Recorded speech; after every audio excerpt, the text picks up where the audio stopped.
예수님께서 탄생하시고 예수님께서 33년간을 이 세상에 사시고 또 3년을 공적인 메시아로서의 삶을 사시다가 대제사장을 중심으로 한 산헤드린 공의의 결정에 의해서 십자가를 지시게 됐습니다. 산헤드린 공의 하면 유대 당시에 로마의 지배를 받고 있는 유대 나라인데 그 나라의 최고 법원이라고 말할 수 있는 그 법원의 결정에 의해서 신성 모독죄로 사형에 해당하는 사형이라는 그런 판결을 받았습니다. 그리고 당시에 자기들이 죽일 수 있는 권한이 없기 때문에 사람을 죽이려면 로마 황제의 허락을 받아야 되어서 황제를 대신해서 그 나라에 와 있는 총독 빌라도에게 재판을 받고 십자가에 달려 돌아가시게 됐습니다. 그 예수님이 다시 살아나시고 그 예수님이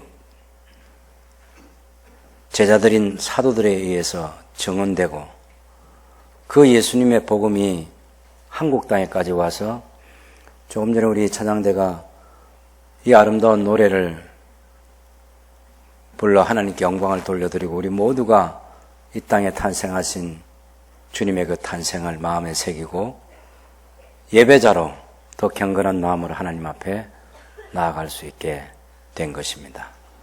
산헤드린 공의에 얼마나 무서운 힘을 가졌는지 모릅니다. 여러분, 이 법을 만들고 법을 집행하는 기관은 저하고 여러분이 피부로 느끼는 것과 상상을 초월하는 힘을 가지고 있습니다. 마산, 창원, 진해 이 세 개의 시가 하나의 창원시로 통합이 될 때 우리 시민들 가운데는 그 누구도 우리 의사를 표현한 적이 없습니다. 우리가 뽑은 시의원들이 모여서 자기들이 투표해가지고 세 개 시를 하나의 시로 만든다 결정을 해서 그래서 그냥 창원시가 되어버렸습니다. 우리나라 국회가 법을 만드는 기관인데 제일 처음에 전 국회가 우리 대한민국을 자유민주주의 대한민국으로 이렇게 자유가 강조되고 그 자유가 강조된 데서 민주공화국으로 이렇게 법이 만들어졌기 때문에 우리나라의 최고의 가치가 헌법에 나타나 있습니다. 물론 이것을 바꾸려고 하는 세력들이 있는지는 모르겠지만 우리는 끝까지 이 대한민국이 지금 현재 누리고 있는 이 자유민주주의라고 하는 이 가치를 훼손해서는 안 된다라는 그런 생각을 가지고 이걸 잘 지켜나갈 책임이 우리에게 있는 거죠. 대법원에서 판결을 내리면 그 결정이 대법원 판례라 해가지고 엄청난 영향을 끼치게 되고 헌법재판소가 판결을 내리면 대통령도 파직이 되고 무섭잖아요. 여러분 보셨죠? 지난번에.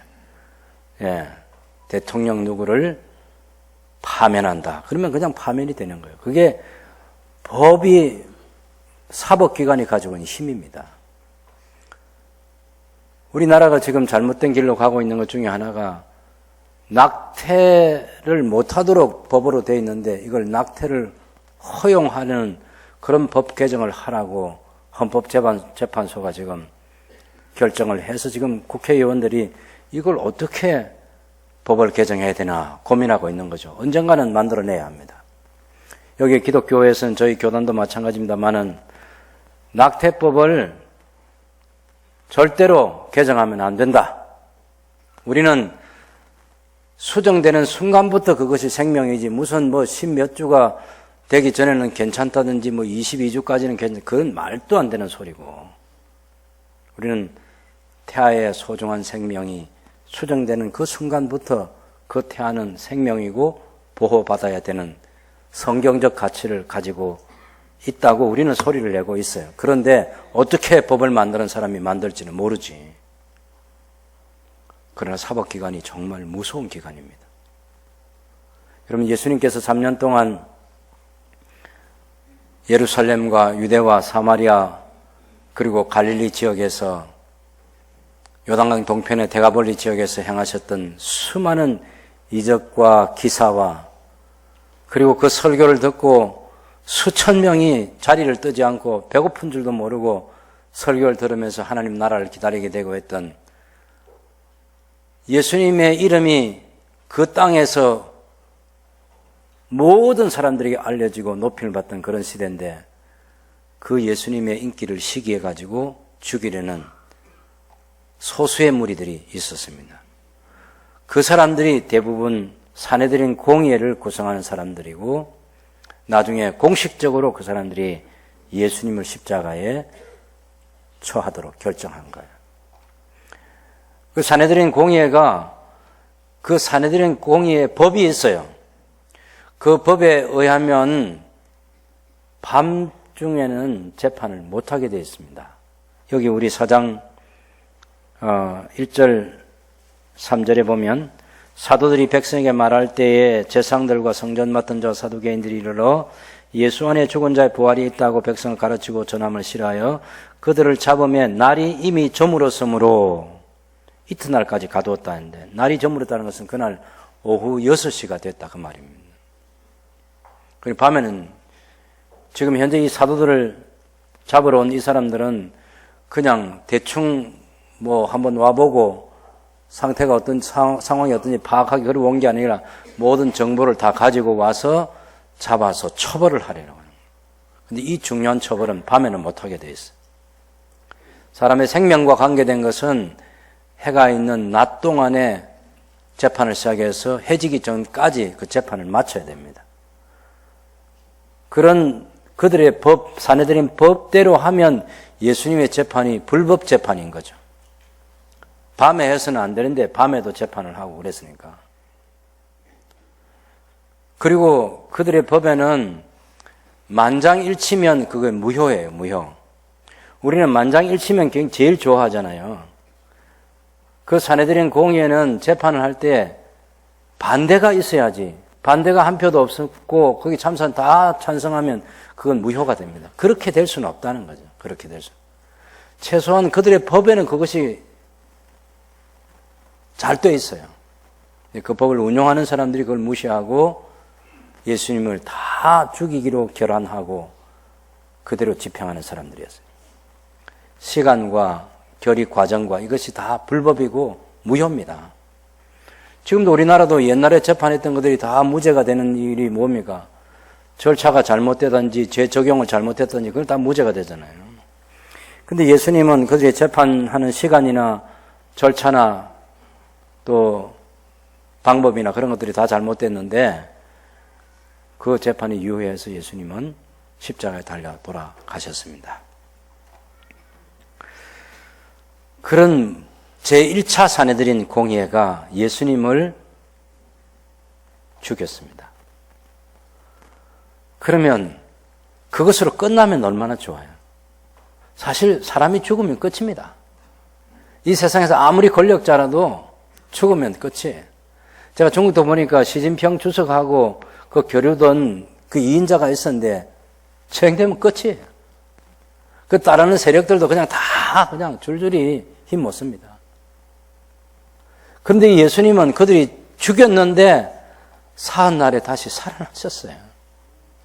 이것을 목격한 제자들이 그리고 그 예수님에게 하나님의 나라에 대해서 40일 동안 예수님이 성천하시기 전에 계시는 동안에 배웠던 제자들이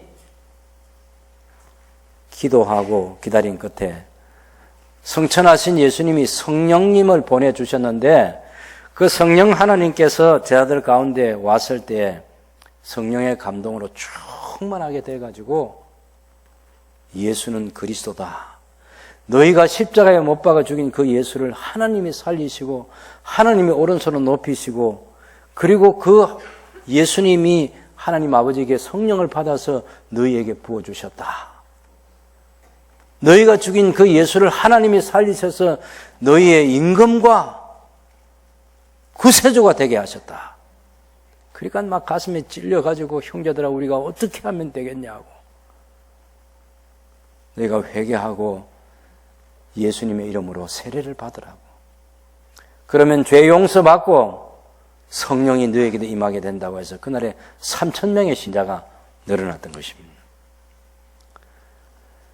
이때부터 이제 성령을 받은 제자들은 그 누구도 두려워하지 않고 복음을 전하는데, 사도행전 3장에 있는 사건이 뭐냐면 오후 3시에 기도하러 성전에 올라가다가 성전 아름다운 문이라는 그 성전의 문이 하나 있는데 거기에 앉아서 구걸하던 나면서부터 걷지 못하는 이 사람을 나사렛 예수 이름으로 걸으라 해가지고 걷게 해준 사건이 발생한 거예요. 아니, 나면서부터 아니, 저기 나이가 40이라 그러잖아요. 나이가 40세나 돼 보이는 이 사람이 40년 동안 앉아 있었으니까 모든 사람이 다 알 거 아니에요. 그리고 얼마나 불쌍했으면 그 산해된 그 성전 관리 책임자들이 그 사람이 성전 미문에 앉아서 구걸하는 걸 허락해 줬겠어요. 여러분, 모든 사람을 다 그렇게 허락해 주는 건 아니잖아요. 그럼 거지들이 다 성전에 가가지고 손 벌리고 있으면 누가 성전에 출입하겠어요? 특별한 경우에 특별한 사람들만 허락해 주는 거지.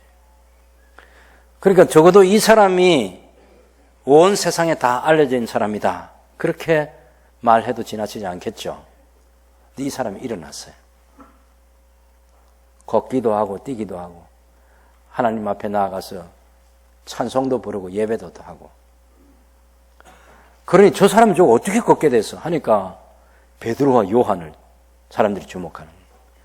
사람들이, 수많은 사람들이 베드로와 요한에게 집중하는데, 주목할 때 왜 우리를 바라봅니까? 이 사람 낫게 된 것 우리 아닙니다. 하나님이 살리신 예수님의 이름으로 걷게 된 것입니다. 그러니 사람들이 뭐 계속해서 모여들고, 오후 3시에 그 사건이 일어났는데 3시간 동안 얼마나 사람들이 모였겠어요. 그러니 이 사태를, 거기 5,000명이나 되었더라고 그러잖아요. 예루살렘 인구가 한 3만 명 되는데 얼마나 많은 사람들이 베드로와 요한의 설교를 듣기 위해서 모였겠어요. 그러니 성전 맡은 관리 책임자들이 이걸 방치하면 안 되는 거지. 직무유기가 되는 거예요.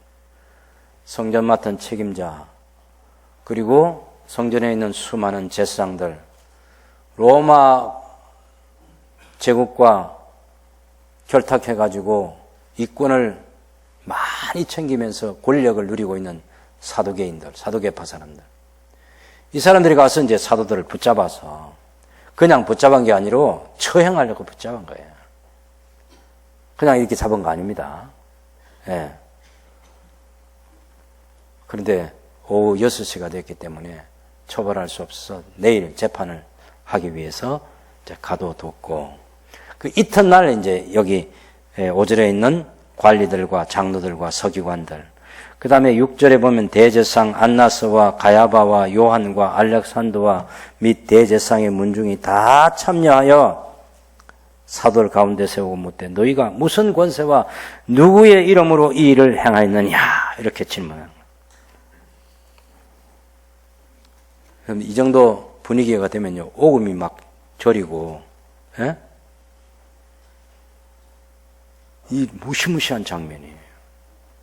예수님이 예루살렘 성전 그 이방인의 뜰에서 이방인들이 와서 하나님께 기도하고 예배를 해야 되는데 그걸 못하게 하고 대제사장 가야바에 허락하여서 상권이 형성됐잖아요. 그럴 때 예수님이 그것을 채찍을 가지고 휘두르시고 뒤집어 엎으시고 사람들을 내쫓으시고, 그럴 때 그 성전 맡은 자들이 또 와서 누구 권세로 이런 짓을 했느냐 하고 질문하잖아요. 허락 없이 하면 죽는 겁니다, 이게. 무슨 권세로 했냐고. 여러분, 사내들은 제1차 공회가 결정한 것이 예수님의 십자가형이었어요. 빌라도의 손을 빌려서 했지만 결국은 십자가에 못 박으라고 요구한 것은 사내들은 공회가 다 한 일입니다. 제1차 산해드린 공예. 지금 이것은 이제 제2차 산해드린 공예로 사람들이 모였습니다. 그럼 1차 산해드린 공예 때 예수를 죽인 사람들이 그 예수가 살아났다는 이 얘기를 전파하는 베드로와 요한을 그대로 두면 안 되는 거죠. 사람들이 벌써 3,000명, 5,000명 이렇게 늘어났잖아. 몇만 명이 안 되는 예루살렘 인구에 이렇게 많은 사람이, 남자가 5,000명이면 그럼 여자는 아무도 없나? 말도 안 되지. 그러니까 예루살렘이 거의 지금 이 예수교, 기독교로 지금 향하고 있는 거예요. 이걸 막아야 된다고 생각하는 것입니다. 조금만 더 지나가면 걷잡을 수 없다. 그래서 어떻게 하면 좋겠냐? 최고의 우두머리인 베드로와 요한을 죽여야 되는 거죠. 죽이기 위해서 모인 겁니다, 지금 이게. 역사적으로 보면요. 제가 이 산헤드린 공예 집단이 얼마나 악한지 한번 말씀드릴게요. 산헤드린 공예, 1차 산헤드린 공예가 예수님을 죽였습니다. 2차 산헤드린 공예가 지금 죽이려고 하는데 벌 줄 그걸 제목을 찾지 못하겠어요. 그래서 협박을 합니다. 3차 산헤드린 공예가 모여서 죽이려고 하다가 채찍질로 감형해가지고 보냈습니다. 4차 산헤드린 공예는 스데반을 죽였습니다. 5차 산헤드린 공예는 사도 바울이 그 산헤드린 공예를 구성하고 있는 바리새파 사람들 편에 서서 내가 바리새인이라고 해가지고 그 공예가 찢어지면서 공예가 제대로 열리지 못했습니다. 그런데 여러분, 산헤드린 공예를 여기 구성하고 있는 안나서, 요거 6절에 나오는 대제사장 안나서, 실제로는 대제사장 가야바가 맞죠. 근데 이게 안나서는 9년 동안 대제사장을 한 사람이고, 물러나서 자기 아들을 대제사장 시키고, 그 다음에 또 자기 사위인 이 가야바를 대제사장 시켜가지고 이 가야바가 18년 동안 대제사장이었습니다. 그리고 가야바가 물러나고 나서 중간에 좀 끼이기는 하지만 안나서의 또 다른 아들, 또 다른 아들, 또 다른 아들, 이렇게 아들 5명이 대제사장이었습니다.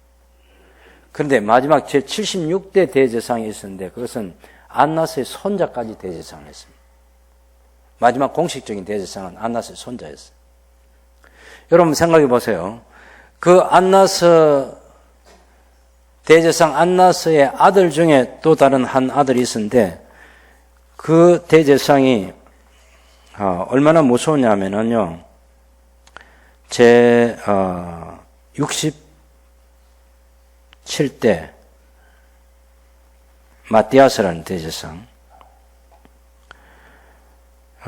그 다음에 안나서 2세라는 73대 대제사장인데 이건 헤롯 아그리파 2세에게 임명을 받은 대제사장인데 이 안나서의 아들이 3개월 동안 대제사장을 했습니다. 아주 악한 사람이에요. 그런데 그 총독이 잠깐 바뀌는 그 기간이 있는데 그 짧은 3개월 동안 대제사장을 하면서 예수님의 동생 야고보와 몇몇 사람을 죽이려고 산헤드린 공예를 엽니다. 지금 사람을 죽이려면 로마의 허락을 받아야 되잖아요.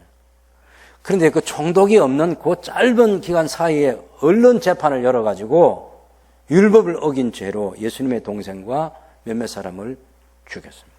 돌로 쳐 죽였어요. 여러분 그게 대제사장이에요. 대제사장.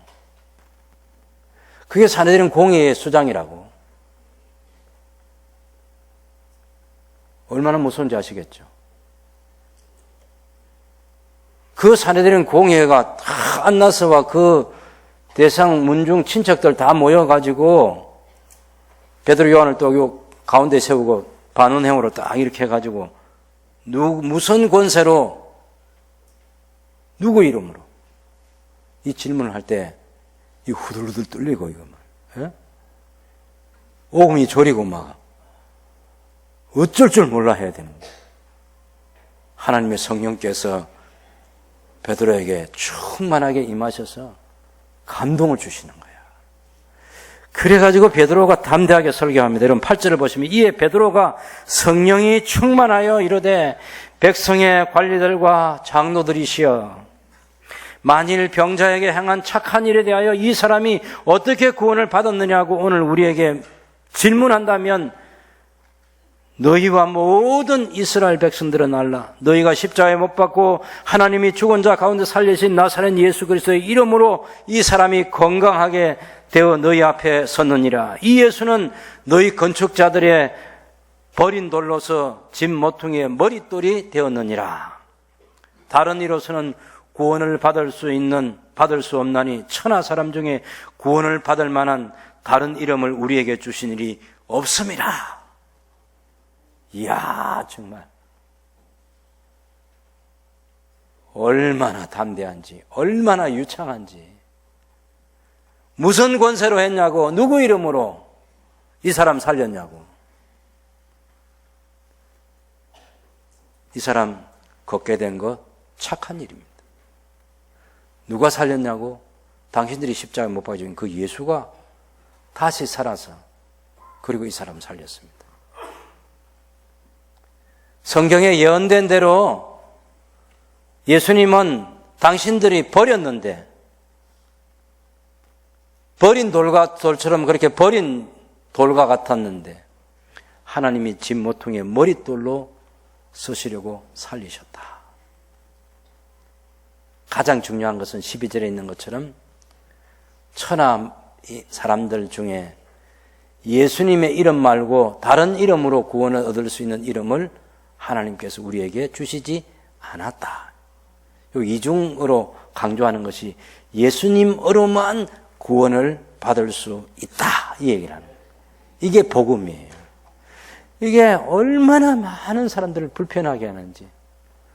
목사님 저도 불편하고 성도인 여러분도 다른 사람들을 불편하게 하는 거예요, 이게. 예? 우리가 예수님을 믿어야만 구원 얻는다 그러면 우리 성도들 가운데 성질 급한 사람들이 분위기도 안 됐는데 택시 타고 내리면서 그냥 교회 나가라고 하고 또 타자마자 교회 나가십니까 하고 예수 믿으라 하고 이런 사람들 보면 택시 기사님들이 그냥 너무너무 언짢은 거야. 왜? 거기 어떤 사람들은 이게 염주 같은 거 걸어놓은 사람도 있고 또 묵주도 있고 뭐 여러 가지가 있잖아요. 그 장식품이 있는데 우리 또 성도들이 그거 전혀 상관하지 그 기도한 대로 평소에 들은 대로 막 이 예수님 아니면 안 된다 해서 뭐 지옥 가는 줄 알고 사랑으로 하긴 했지만 그 사람들 굉장히 불편합니다. 지금 이 사내들인 공의를 구성하고 있는 이 사람들이요.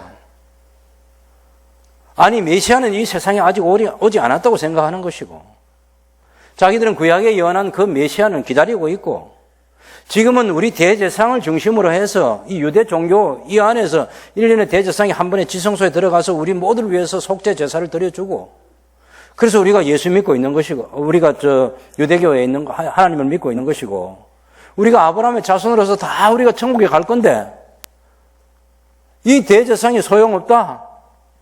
대제사장 시대 끝났다. 성전 시대 끝났다.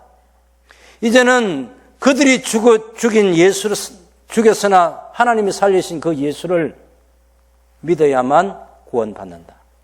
이 복음을 전하니까 얼마나 불편했겠어. 여러분 거기 재미있는 표현이 하나 있는데 4장 2절에 보면 예수 안에 죽은 자의 부활이 있다고 백성을 가르치고 전함을 싫어하여 이렇게 돼 있잖아요. 사실 여기 헬라어로 된 그 성경을 보면 싫어하여 이 말이 제일 앞에 딱 나와 있습니다. 그들이 싫어했다. 이게 제일 먼저예요, 제일 먼저. 네. 얼마나 싫어했는지 아시겠죠? 오죽하면 그 당시의 분위기를 가지고 싫어했다는 말을 제일 첫 단어로 딱 쓴다니까? 그런 사람들에게 베드로가 이렇게 유창하게 설교를 해서 다른 이름으로서는 구원을 얻을 수 없고 오직 예수 이름만 구원을 얻는다. 이렇게 얘기하니까 얼마나 거북스럽겠냐고. 그래 이걸 어떻게 죽여버려야 되는데. 그런데 충격받은 것은 그 사람들입니다.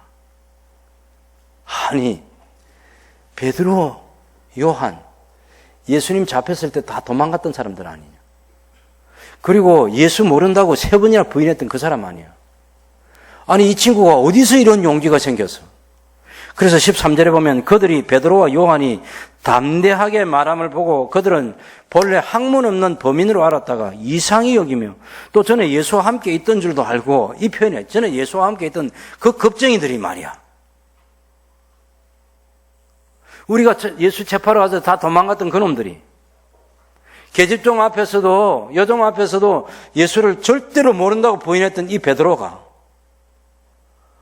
아니 어떻게 이렇게 담대하게 예수 이름으로 우리에게 예수님을 증언하고 있는지. 거기다가 더 기가 막힌 것은 병 나은 사람이 그들과 함께 서 있는 것을 보고 비난할 말이 없는지라. 여러분, 병 나은 이 사람이 누구 편에 있어야 됩니까? 오랫동안 지금 성전 미문에서, 아름다운 문에서 구걸하던 사람은, 그럼 성전 신세를 진 사람이 당연히 제사장들 편에 서 있어야지. 그런데 이 사람이 이제 이쪽이 아니고 저쪽에 이제 사도들 베드로 앞에 가 있는 거예요, 지금. 야, 이 그림이요, 이 사람들이 너무 충격적입니다. 여러분, 그림이 상상이 안 되시나요? 당연히 이 나면서부터 걷지 못하는 이 사람은 그동안 누구 도움으로 살아났냐 하면은 성전 맡은 사람들이 자리 펴주고 거기서 구걸하도록 허락해 줬기 때문에 생존했던 사람들이. 그러면 그 언덕을 생각해서 당연히 이쪽 편에 서 있어야 되잖아. 그런데 이제 예수 이름으로 걷게 된 이후에는 저쪽 편에 가 서 있다고. 어떻게 이 확실한 증거가 있는데 비난할 수 있습니까?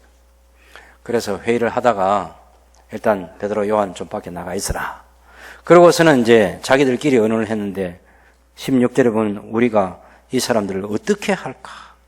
그들로 말미암아 유명한 표적 나타나는 것이, 이 유명한 표정이 나면서부터 걷지 못하는 이 사람을 걷게 한 겁니다. 이건 있을 수가 없는 거예요. 예루살렘에 사는 모든 사람에게 알려주시니 우리도 부인할 수 없잖아. 늘 구걸하던 그 사람이 저쪽에 지금 걷기도 하고 뛰기도 하면 저쪽 가서 서 있잖아. 이거 부인할 수 없다. 그러니 베드로와 요한을 죽일 수는 없다는 겁니다. 예. 할 수 있는 게 뭐냐? 다시는 예수 이름으로 말하지 말게 하자고 결정하는 겁니다. 17절, 18절을 보십시오. 이것이 민간에 일반 사람들 사이에서 더 퍼지지 못하게 그들을 위협하여 이후에는 이 이름으로 아무에게도 말하지 말게 하자 하고 그들을 불러서 경고해서 예수의 이름으로 도무지 말하지 말아라. 그리고 가르치지 말아라. 여러분, 위협스러운 그 분위기는 당연히 있습니다. 이 사람들이 예수님을 죽인 사람들이잖아요. 베드로, 요한도 죽이면 죽이는 거예요. 죽이기로 결정하면 죽입니다. 그것이 법을 집행하는 사람들이 가지고 있는 큰 권한입니다. 그런데 위협을 해서 일단 1차 방면을 하려는 거예요. 예수님의 이름으로 말하지 마라. 예수님의 이름으로 가르치면 안 돼? 네. 위협해가지고. 그땐 가만 안 둔다. 그래가지고 방면을 하는 거예요. 그렇게 내보내려는데, 그러면 예, 알겠습니다. 그러고 나가면 참 좋잖아. 베드로, 요한이 딱 머리 들고 대드는 거예요. 이 사람들아. 예? 그 19절을 보면 하나님 앞에서 당신들의 말을 듣는 것이 옳은지, 하나님의 말씀을 듣는 것이 옳은지 하나님 앞에서 판단합니다. 당신들 하나님 믿는 사람이지 우리도 하나님 믿는 사람이야. 그 동일하신 그 하나님 앞에서 당신들 말 듣는 게 옳은지 하나님 말씀 듣는 게 옳은지 판단해봐라. 보고 들은 것을 말하지 아니할 수 없다. 이게 자기들의 입장이라는 것입니다. 우리는 예수 이름으로 말하지 않을 수 없다. 우리가 다 보고 들은 증인인데. 이야, 이 태도가 모든 설교자의 태도예요.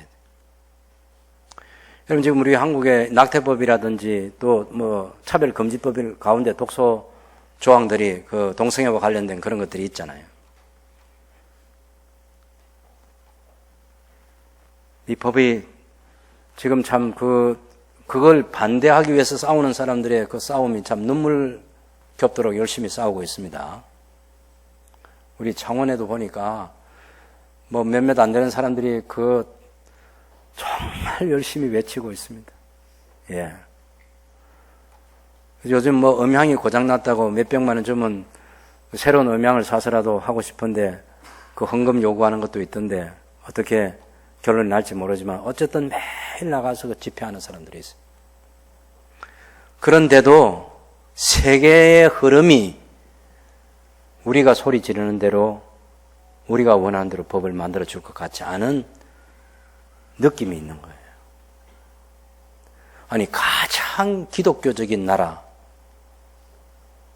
전 세계에서 가장 힘이 있고 기독교적인 나라 미국이 우리가 지금 만들려는 법을 다 통과시킨 나라입니다. 나쁜 법이죠.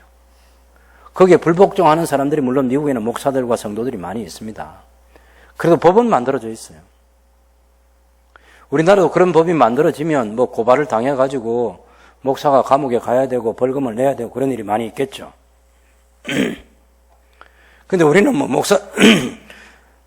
그걸 뭐 우리 한국 교회가 정해가지고 일제히 한 달에 한 번을 하든지 3개월에 한 번 하든지 그래가지고 그런 것들이 다 비성경적이라고 그게 반대하는 설교를 해가지고 목사들이 전부 다 감옥에 다 들어가고 없으면 그 다음에 이제 장로님들이 또 이제 순서대로 나와가지고 또 똑같은 설교를 해가지고 또 다 감옥에 가고 나중에는 장로님들이 없으면 집사님들이 나와서 전부 다 성경대로 동성애는 하나님이 금하신 무서운 죄입니다라고 설교하다가 또 집사들도 다 잡혀가고 그래야 정상적인 기독교가 되는 거예요. 하나님의 말씀, 그 하나님 말씀에 대한 우리의 태도는 이 사도들과 똑같아야 하는 것입니다. 하나님께서 하신 말씀대로 우리는 전하지 않을 수 없다. 그래서 전해야 하는 것입니다. 네. 우리 같이 이제 공적인 설교자는 설교단에서 얘기를 해야 되고, 여러분 전도하면서 얘기해야 되는 것이고. 괜찮죠? 지금 이 베드로와 요한은 순교 당할 수 있습니다. 그래도 말하고 있는 거예요. 어찌 하나님이 말씀하신 것을 말하지 않을 수 있나? 그 얘기예요. 그래서 21절에 관리들이 백성들 때문에 그들을 어떻게 처벌할지 방법을 찾지 못하고 다시 위협하여 놓아주었다. 근데 이 번역이요, 좀 아쉬운 번역인데, 다시 위협한다 이 말이 앞에 한번 번역했고, 앞에 한번 위협했고, 지금 또 한번 위협해서 보낸다 그게 아니고, 더욱 위협하여, 더욱이라는, 강조. 앞에서 예수 이름을 말하지 마. 예수 이름을 가르치면 안 돼. 더욱이라는 것은 절대로 예수 이름으로 말하지 마라. 절대로 예수 이름으로 가르치지 마라. 하면 죽는다. 이게 더욱 강조하는 거예요. 예, 그때는 용서 없어. 더욱 위협해서 보내는 거예요. 그런데 모든 사람들은 그 나면서부터 걷지 못한 사람이 걷게 된 그것 때문에 하나님께 영광을 돌려드리고 또 그렇게 해서 석방된 사도들은 교회 가서 성도들에게 이 사내들은 공예가 자기들을 어떻게 위협했는지 그걸 다 보고하는 거예요. 여러분 교회의 실력이 어디 있냐면요, 그런 소식을 들을 때 이 처음 교회 성도들처럼 다 같이 모여서 합심해서 기도하는 거예요. 왜? 사내들은 공예하고 우리하고 싸움이 아니야. 숫자는 우리가 이깁니다. 근데 이건 숫자로 이길 문제가 아니거든요. 이 싸움은 하늘에 있는 정사와 권세들과의 싸움이에요. 혈과 육에 속한 싸움이 아니에요. 그래서 사람들이 모여가지고 합심해서 기도하는 거예요. 이게 교회의 실력입니다. 교회의 능력이 뭐냐? 기도하는 거예요. 기도를 가볍게 생각하면 안 돼요. 법이 어떻게 만들어지냐 관심 없습니다. 우리는 기도하면서 하나님께서 말씀하신 대로 증언하는 것입니다. 그 기도의 내용을 보면 천지의 대주제이신 하나님께 기도하는 것입니다. 대주제요. 하늘과 땅을 지으신 창조주 하나님. 성령으로 말미암아 다윗에게 말씀하신 계시 하나님께 기도하는 거예요.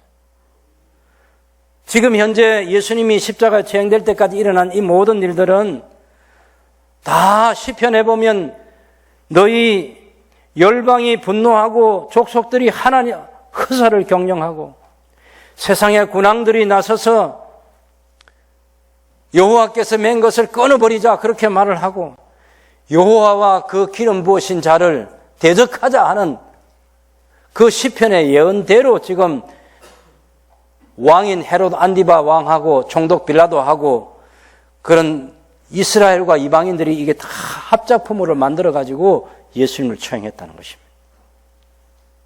그런데 그것은 하나님의 예정 가운데 이루어진, 하나님의 힘이 없어서 그렇게 된 것이 아니고, 예수님이 힘이 없어서 십자가에 죽으신 것이 아니고, 우리의 죄 때문에 우리의 죄를 용서해 주시기 위해서 대신 형벌 받으신, 그렇게 형벌 받아야 되는 하나님의 예정 가운데 이루어진 일이지 결코 하나님의 예정을 벗어난 그런 일이 아니라는 거예요.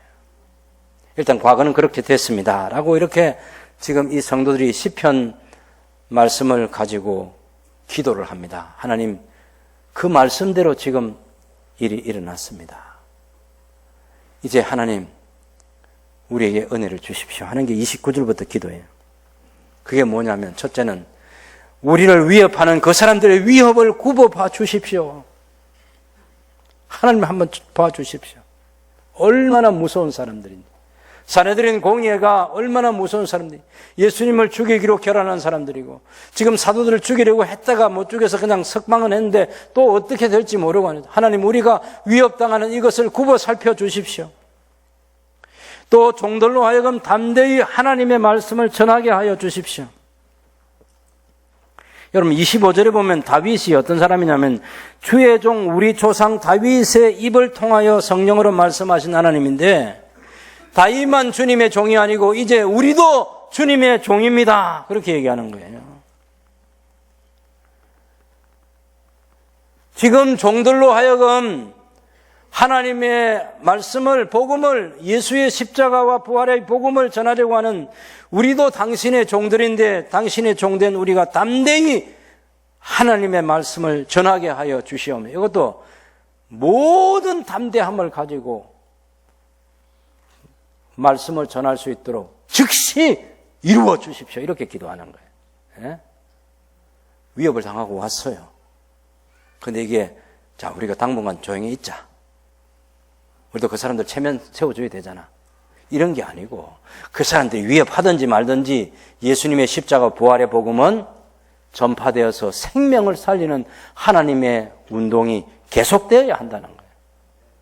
그래서 하나님 지금 즉시 모든 담대함을 가지고 말씀을 전할 수 있게 해달라고 기도하는 거예요. 그리고 30절에 보면 손을 내밀어 병을 낫게 하시옵고 표적과 기사가 거룩한 종 예수의 이름으로 이루어지게 하옵소서.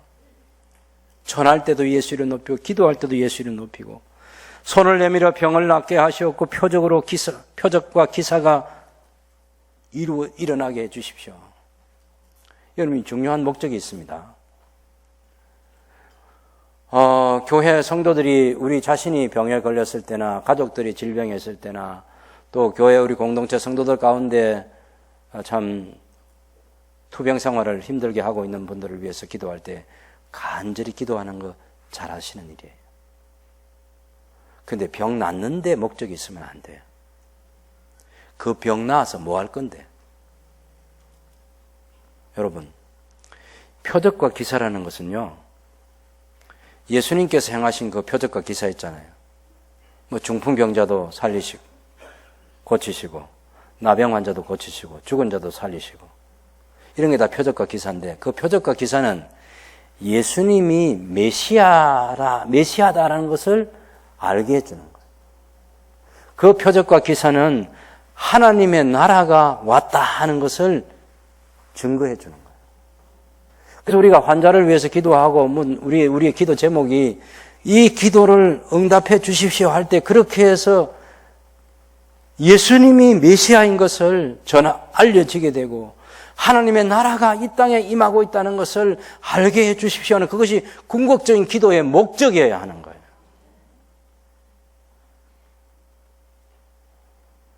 우리가 병 고치는 은사를 가지고 있다든지 우리가 무슨 교회가 능력이 있다든지 그것을 보여주기 위함이 아닙니다. 예수님의 이름을 높이고자 함입니다. 하나님의 나라가 이 땅에 임하고 있다는 것을 사람들에게 알려주기 위해서 하나님 이 환자를 고쳐주십시오. 이 병에서 구원해 주십시오. 그렇게 기도해야 하는 거예요.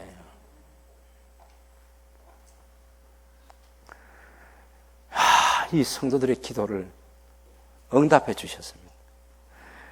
31절은 그 빌기를 다음에 모인 곳이 진동하더니 무리가 다 성령에 충만하여 담대히 하나님의 말씀을 전하니라. 거기 모인 모든 사람들이 성령의 감동으로 충만하게 됐어요. 그러니 절대 예수 이름으로 말하지 마라, 가르치지 마라. 그거 다 소용없습니다. 사내들인 공의회, 사람들을 죽이고 살릴 수 있는 생사 여탈권을 가지고 있는 사내들인 공의회가 어떻게 결정하고 우리에게 말하여도 우리는 살아계신 하나님의 아들 예수 그리스도 이름을 높이고 전파하지 않을 수 없다. 그래서 전도하는 거예요. 이게 처음 교회였어요. 그걸 우리가 본받아야 하는 것이고 그 예수님의 이름을 높여야 하는 거죠. 사내들인 공의 앞에서 예수님을 십자가에 못 박아 죽였던 그 사내들인 공의 앞에서 당신들이 죽인 예수님이 살아났고 그 예수님의 이름이 이 지체장애인을 걷게 했고 우리로 하여금 담대히 복음을 전할 수 있게 했다. 이 담대함 저 여러분에게 필요합니다. 기도해야 하고 말씀 가운데 거해야 합니다. 주님 오신 날까지 우리나라가 대한민국이 어떤 법을 만들어도 성경의 진리를, 성경의 가치를 머리털 하늘만큼도 훼손하지 않고 성경을 그대로 전파할 수 있는 새순교회 목사와 성도들로 살아갈 수 있게 되기를 바랍니다.